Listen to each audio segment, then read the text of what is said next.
তারাপীঠে আজকে আমাদের দ্বিতীয় দিন, তবে আজ আর আমরা তারাপীঠে থাকছি না। খুব সকাল সকাল স্নান ধান করে রেডি হয়ে এখন রওনা দিয়েছি বোলপুরের উদ্দেশ্যে। সকাল 7টা নাগাদ আমাদের ট্রেন আছে রামপুরহাট থেকে। প্রথমে ভেবেছিলাম সকালের ট্রেনে বাড়ি ফিরে যাব, তবে তারপরে ভাবলাম না, বোলপুরটা একটু ঘুরে সন্ধ্যে ট্রেনে আমরা বাড়ি ফিরবো। বোলপুরে পৌঁছে প্রথমে একটা টোটো ধরে চলে গেছিলাম কঙ্কালীতলায়। তবে আজ আর আমরা এখানে পুজো দেবো না, যেহেতু কাল তারাপীঠে পুজো দিয়েছি। শুধুমাত্র মায়ের একটু দর্শন করে আমরা এগিয়ে যাব।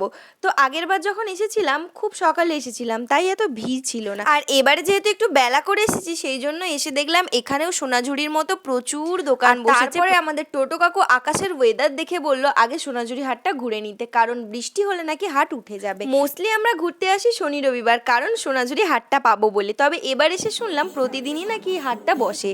যাই হোক, এসেই একদম সাঁওতালি নাচের সাথে আমরা মেতে গিয়েছিলাম আর প্রচুর প্রচুর প্রচুর জিনিস দেখেছি, যেটা নেক্সট ভিডিওতে আসছে। ততক্ষণের জন্য ওয়েট করো। আজকের মতো টাটা।